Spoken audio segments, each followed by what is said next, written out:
നമസ്കാരം. നമ്മുടെ കയ്യിലൊരു 400-450 ഗ്രാം ചിക്കൻ ഉണ്ട്. അത് വെച്ചിട്ട് നമുക്കിന്നൊരു ചിക്കൻ ഗീ റോസ്റ്റ് ഉണ്ടാക്കാം. ഓക്കെ, അപ്പോൾ അതിനു വേണ്ടി ആദ്യം ചിക്കൻ നമുക്ക് മാരിനേറ്റ് ചെയ്യണം. മാരിനേറ്റ് ചെയ്യാൻ എന്തൊക്കെ വേണം?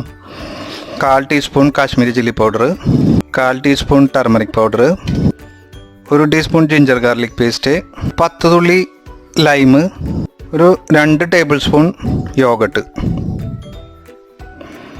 ആവശ്യത്തിന് ഉപ്പ് ചേർക്കുക. എന്നിട്ട് ഇതിനെ മിക്സ് ചെയ്യാം നമുക്ക്. അപ്പോൾ ഇത് മാരിനേറ്റ് ആയിട്ടുള്ള ചിക്കനോട്ട് ഇരിക്കട്ടെ, ഒരു 45 മിനിറ്റ്സ് 1 hour ഇരിക്കട്ടെ കേട്ടോ. നമ്മുടെ ചിക്കൻ മാരിനേറ്റ് ആയി ഒരുവിധം ഒരു 45-1 hour ആയിട്ടുണ്ട്. അപ്പം ഇനി നമുക്കിതിൽ ചേർക്കാനുള്ള മസാല ഉണ്ടാക്കാം. അതിന് വേണ്ടിയിട്ട് ഞാനൊരു പാൻ അടുപ്പത്ത് വെച്ചിട്ടുണ്ട്. പാനിലൊരു 7 ചുവന്ന മുളക് ഞാൻ ഇടുകയാണ്. 1 ടീസ്പൂൺ പച്ചമല്ലി, 1 ടീസ്പൂൺ കുരുമുളക്, ഒരു 1/2 ടീസ്പൂൺ ജീരകം, ഒരു 1/2 ടീസ്പൂൺ ഉലുവ. ഇതൊന്ന് കരിയാണ്ട് നമ്മളിങ്ങനെ ഒന്ന് വറുത്തെടുക്കണം കേട്ടോ.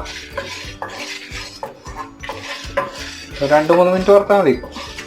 ഇത് വറുത്ത് വന്നിട്ടുണ്ട്. അപ്പോൾ നമുക്ക് സ്റ്റവ് ഓഫ് ചെയ്യാം. ഇതൊന്ന് ചൂടാറട്ടെ. ഇതൊന്ന് നമ്മൾ മിക്സിയിലിട്ട് അടിച്ച് നല്ലൊരു പേസ്റ്റ് രൂപത്തിലാക്കണം. ഓക്കെ, ഒന്ന് ചൂടാറട്ടെ കേട്ടോ. ഇതിനെ ഒന്ന് അരച്ചെടുക്കാനായിട്ട് ഞാനൊരു മിക്സിയുടെ ജാറിലേക്ക് മാറ്റുകയാണ്.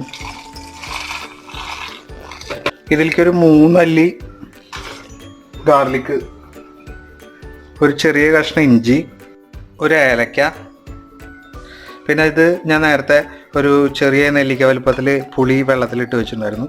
അപ്പോൾ അതിൻ്റെ വെള്ളം. ഓക്കെ, നന്നായി നമുക്ക് അരച്ചെടുക്കാം പേസ്റ്റ് രൂപത്തിൽ. ഇതുപോലെ നമ്മൾ അരച്ചെടുത്തിട്ടുണ്ട് കേട്ടോ. ഇനി നമുക്ക് ചിക്കൻ ഗീ റോസ്റ്റ് അല്ല, അപ്പോൾ എന്തായാലും അതിൽ ചിക്കനും ഉണ്ട്, ഗീയും ഉണ്ട്. ഗീയിൽ ഇട്ടിട്ട് നമ്മൾ ചിക്കൻ വറുത്തെടുക്കണം ആദ്യം. അപ്പോൾ അതിനുവേണ്ടി നമുക്കൊരു പാൻ അടുപ്പത്ത് വയ്ക്കാം. ഒരു 2-2.5 ടേബിൾ സ്പൂൺ നെയ്യ് ഇടുകയാണ് കേട്ടോ. ഗീ. അപ്പോൾ നമ്മുടെ നെയ്യ് ചൂടായിട്ട് ഇതിലേക്ക് നമ്മൾ മാരിനേറ്റ് ചെയ്ത് വെച്ച ചിക്കൻ ഇടുകയാണ്.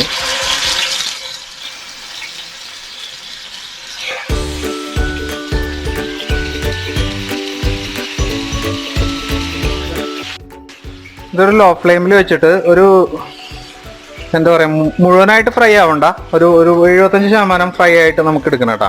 കരിയാതെ നോക്കണം നമ്മൾ. അപ്പോൾ നമ്മുടെ ചിക്കൻ ഒരുവിധം മൊരിഞ്ഞുണ്ട് കേട്ടോ. ഞാനതൊരു പ്ലേറ്റിലേക്ക് മാറ്റുകയാണ്.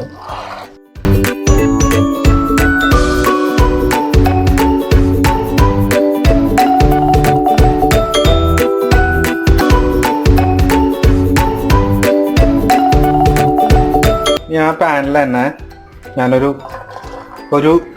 സവാള ചെറുതാക്കി അരിഞ്ഞത് ഇതാണ്. ഇതൊന്ന് നമുക്ക് സോട്ട് ചെയ്തെടുക്കണം. ഉള്ളി നന്നായി മൂത്തുണ്ട്. അതിലേക്ക് നമ്മൾ മസാല പേസ്റ്റ് ആഡ് ചെയ്യണം.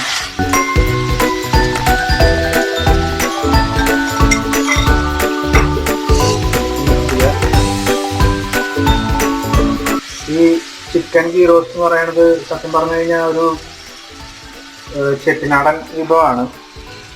ഈ ചിക്കൻ ചെട്ടിനാട് പോലെ തന്നെയാണ് ഇത് ആക്ച്വലി. പക്ഷെ ഇത് നെയ്യിലുണ്ടാക്കുക എന്ന് മാത്രമല്ലോ.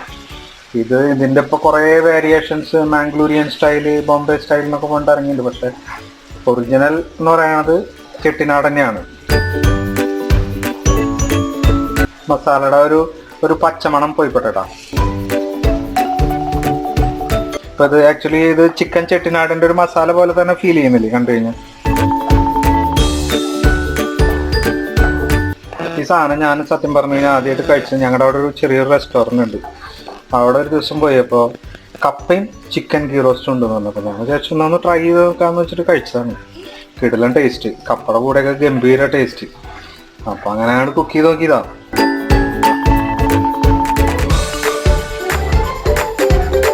നമ്മുടെ മസാല ഒന്ന് ചൂടായിട്ട് അതിലേക്ക് നമ്മുടെ ചിക്കൻ പീസസ് ഇടാം.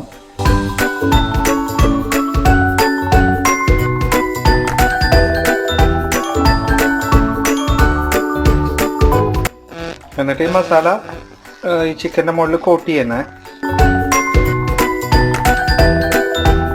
ആവശ്യത്തിന് ഉപ്പ് ഇടുക. നമ്മൾ മാരിനേറ്റ് ചെയ്ത ചിക്കനിൽ ഉപ്പുണ്ടായിരുന്നു. അപ്പോൾ മസാലയുടെ കുറച്ചും കൂടി ഉപ്പിടുക. എന്നിട്ട് ഒന്നുകൂടി ഇളക്കി ചേർത്തിട്ട് ലോ ഫ്ലെയിമിൽ വെച്ചിട്ട് ഒരു 10 മിനിറ്റ് ഇരുന്ന് വേവട്ടെ കേട്ടോ. ഒരു 5 മിനിറ്റ് കഴിഞ്ഞ് കഴിഞ്ഞാൽ നമുക്കൊരു ചെറിയൊരു ശർക്കര പീസ് അതിലിടാം കേട്ടോ. അത് മെൽറ്റ് ആയിക്കോളും. എന്തായാലും 10 മിനിറ്റ് കൂടി കുക്ക് ചെയ്യാൻ. ചിക്കൻ അപ്പോൾ നല്ല രീതിയിൽ വെന്തിട്ടുമുണ്ട്, ഗ്രേവി തിക്കായിട്ടുണ്ട്, നല്ല മണം വരുന്നുണ്ട് ഗ്രേവിയുടെ. നമുക്ക് ഒരു 5-6 കറിവേപ്പിലും കൂടി ഇടാം. ഓക്കെ, എന്നിട്ടൊന്ന് ചേർക്കുക. എന്നിട്ട് നമുക്ക് ഓഫ് ചെയ്ത് വയ്ക്കാം.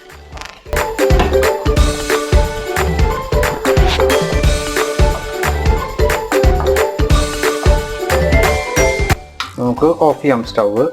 നമ്മുടെ ചിക്കൻ ഗീ റോസ്റ്റ് റെഡി ആയിട്ടാ. ഇത് നമുക്ക് ചോറിൻ്റെ കൂടെ ആയാലും പൊറോട്ടയുടെ കൂടെ ആയാലും നല്ല കോമ്പിനേഷനാണ്. പ്രത്യേകിച്ച് നിങ്ങൾ കഴിച്ചിട്ടുള്ളവർക്ക് അറിയാം. ചിക്കൻ ചെട്ടിനാടും അതുപോലെ ചിക്കൻ ഗീ റോസ്റ്റൊക്കെ കഴിച്ചിട്ടുള്ളവർക്ക് അറിയാം. അതിൻ്റെ കളറും എല്ലാം പ്രോപ്പറായിട്ട് വന്നിട്ടുണ്ട്.